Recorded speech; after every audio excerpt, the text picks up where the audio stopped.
morning, children. Today we are going to study our new lesson, soil. So in this lesson we are going to study what is soil, how soil is formed, what is the composition of the soil, what is soil profile, what are the types of soil, and soil erosion. About all these topics we are going to study. Let's start our lesson. First, soil. What is soil is?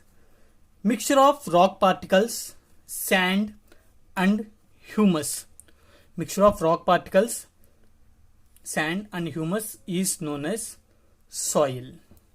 Soil supports the growth of plants by holding their roots and supplying water to them. How soil is formed is? Soil is formed by process called weathering.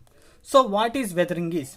Weathering is the process of breakdown of rocks by the action of wind, water and climate. So what is weathering is? See, now I am having very big rocks. Okay, these rocks by the action of wind, water, climate and many other biological factors like microorganisms and inorganic factors. By all this, let it be anyway, the process of breaking down of rocks by the action of these particles, not particles, by the action of these factors is known as weathering. Okay, and formation of soil, or if 1 inch of soil should be formed means today it will not form, tomorrow it will not form, or it will not take 10 years, or it will not take 100 years. It will take many of the years. Okay, even for formation of 1 inch of soil it take many of the years. Composition of soil. What is the composition of the soil? Soil contains humus, water, clay, sand and gravel. So what is humus and how it is formed? The decaying dead matters in soil are called humus. Humus makes the soil fertile and provides nutrients to the plants. If we see the soil, on the top of the soil, plants, on the starting when we studied, what we studied means soil supports the growth of the plants. Okay, if we see in the sand, desert sand, plants will not grow. Other places, if we see on the top of the soil, it contains some fertile matter which supports the growth of the plants. That fertile matter is formed by the death and decaying of the matters. That will be organisms or anything. It formed by the death and decaying of the matters, and it supports the growth of the plants. That death and decaying matter formed by these organisms is known as humus, and humus makes the soil fertile by providing nutrients to the plants. Soil profile. What is soil profile is? Different vertical layers of soil are known as soil profile. That means now here I am digging one pit. Okay, when I am going under into the soil, I can see different layers of the soil. These different layers all together will form soil profile. So here in this soil profile, that in the starting when we studied, different layers are there. Okay, different layers are there. So the color of each layer and chemical compositions of the soil are different in each layer. So in the top it will contain one color, in the middle it will contain another color, when it is moving to the last it will contain another color. That means what it is saying means, it is saying that the different layers will contain different color, texture and chemical compositions. So it is definition of soil profile. Now let's see soil profile. Okay, horizons. Layers of soil are referred as horizons. So here when we are digging that means where the layers are there, each layer is known as one horizon. Horizons of soils are categorized into 4 types, that is A horizon, B horizon, C horizon and bedrock. So that means 4 layers are there. What are that? A horizon, B horizon, C horizon and bedrock. A horizon. Top layer of soil is called A horizon. It is also called topsoil. A horizon is generally dark in color. It is rich in humus. A horizon is generally soft and porous. It retains more water. Roots of small plants are entirely embedded in topsoil. Topsoil also provides shelter to many living organisms such as worms, insects, moles, rats, snakes, etc. See, in the when we dig some soil, earth, we can get some worms. Okay, all these worms and all the small creatures, all where it will live means it will live on the top soil only, top layer only. If we see that worms, we are not getting worms from the inside the earth, inside top, that means inside which inside layer we are not getting. We are getting on the top only, top soil only. So it is A horizon. Coming to next horizon, next layer, it is B horizon. The next layer of the soil from top is known as horizon B. This layer is harder and more compact than the top soil. This is generally known as the middle layer of soil. This is less rich in humus but contains most of the minerals present in the soil. Next layer is C horizon. The third layer of soil is known as C horizon. C horizon is made of small lumps of rocks with cracks and crevices. Next, our last layer is bedrock. So what is bedrock layer is? The layer below the C horizon is known as bedrock. Bedrock is composed of rocks and is hard to dig the spales. See, here I am having one diagram showing different horizons. See, here it is the top layer. Okay, here plants also growing.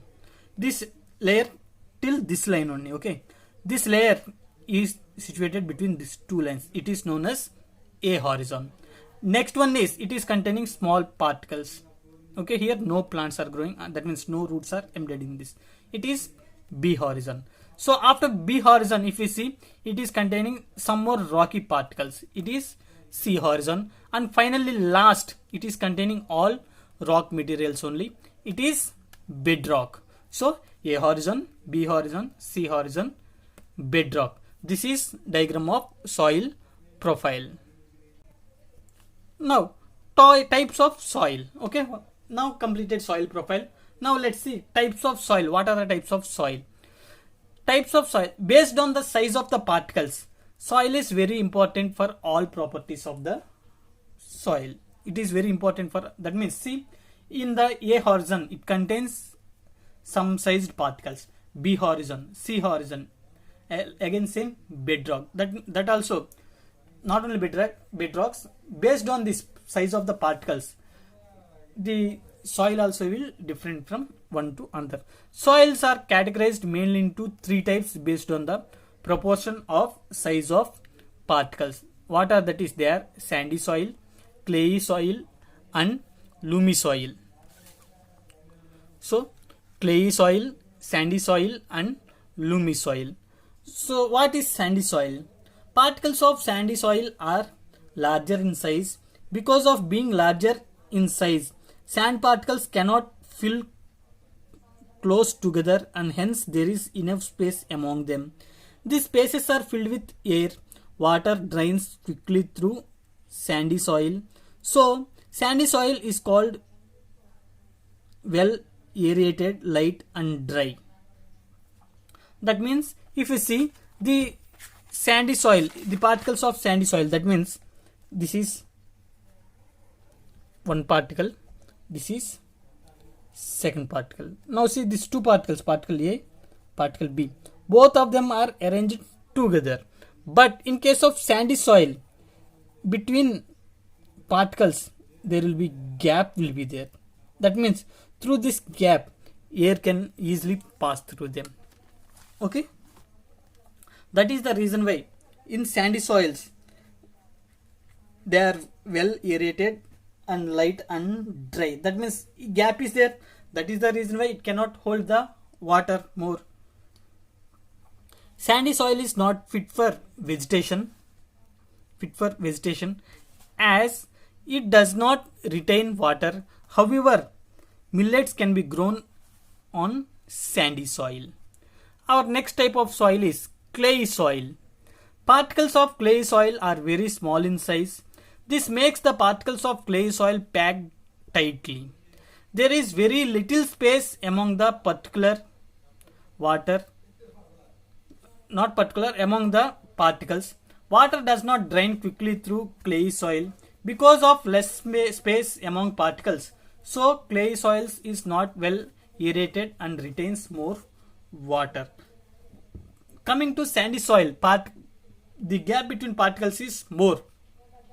That's why it cannot retain more water. But coming to this clay soil, the gap between the particles is very less. That's why it can retain more water, or more water can remain between these particles. Clay soil is used in making of toys. Clay soil is good for growing paddy. Our next type of soil is Lumi soil. Particles of Lumi soil are smaller than sand and larger than clay. Lumi soil is mixture of sand soil and clay soil and slit. Slit is the deposit in river beds. Okay, in particle size in sandy soil is very big and particle size in clay soil is very small. Our next type is Lumi soil, means it's intermediate between clay and sandy soil. So here the particles are not so much big like sandy soil and not so much small like clay soil. They will be in the medium sized. And this Lumi soil, it is a mixture of sandy soil, clay soil and slit. So what is slit is? Slit is the deposit in the river beds. Lumi soil has right water holding capacity and is well aerated. This is considered as the best soil for growth of plants. Now properties of soil. What are the properties of soil? See, percolation rate of water. Amount of water drained through water in unit time is known as percolation rate of water in soil. Percolation rate of water can be calculated by using the formula percolation rate equal to amount of water in milliliter by time taken to percolate. That means, so how much amount of water percolated, rate of percolation if you want, means we can say how much amount of water we are taking and how much time is taken to percolate. That means to remove. That one will give the rate of percolation. The percolation rate of water in sandy soil is fast and in clay soil is slowest. What is the reason? Means, see, in the gap between particles in sandy soil is high. That's why easily water can percolate.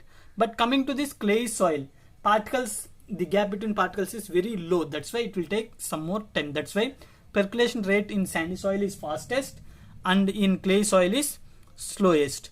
Moisture present in soil. Amount of water present in soil is called moisture present in soil. The amount of moisture present in clay soil is highest and that in sandy soil is lowest. Absorption rate. Different soils absorb different amount of water. Clay soil absorbs the highest amount of water because of its higher water retention capacity. On the other hand, sandy soil absorbs the least amount of water because of its lower water retention capacity. Next is soil and crop. Soil and crop. Different types of soils are found at different places. A particular soil type may not be suitable for certain types of crops. That's why different types of crops are grown in different parts of the world. That means, see, now I am having type of soil, sandy soil. Okay, here, not here, this sandy soil, it supports the growth of millets. I am having sandy soil and if I want to grow paddy, means paddy will not grow in the sandy soil. Only millets will grow. In another part, I am having clay soil. Clay soil will support the growth of the paddy. There in that soil, paddy will grow. Here, millets will grow. Other places, Lumi soil is there. Here, different crops will grow. That means, based on the type of soil, crops will grow.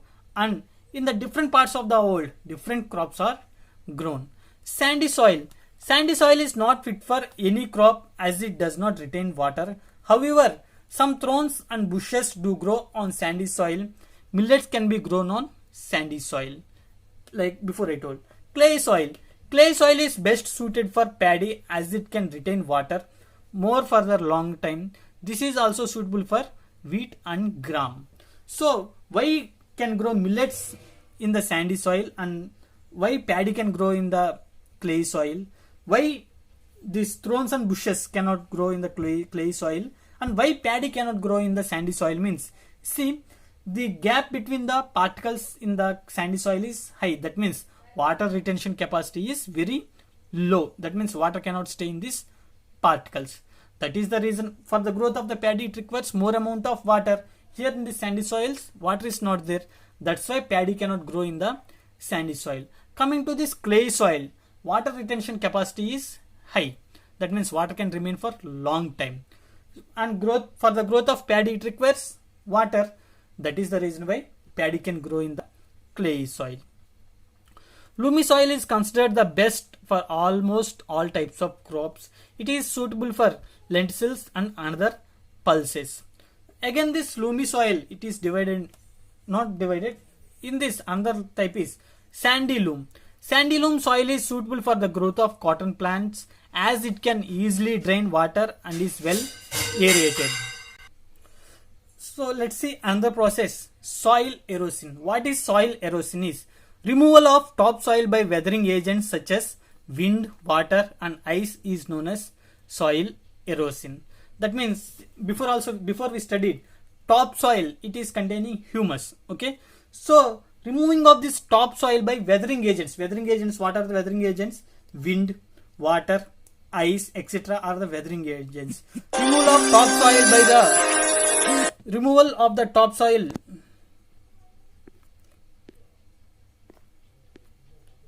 So removal of topsoil by these weathering agents is known as soil erosion. Soil erosion affects the fertility of soil as humus present in the soil is enclosed along with soil. Why it is the soil erosion affects the fertility of the soil? Why means the topsoil, it contains humus. So if this topsoil is removed, that means humus is removed, plants cannot grow in this soil which is lack of humus. It is important to prevent soil erosion. Preventive methods for soil erosion. What are the preventive measures for soil erosion is? Deforestation should be prevented at all costs to prevent soil erosion.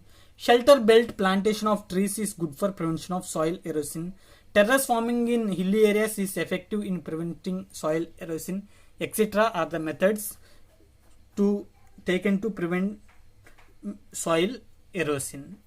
And this is the completion of our lesson, soil.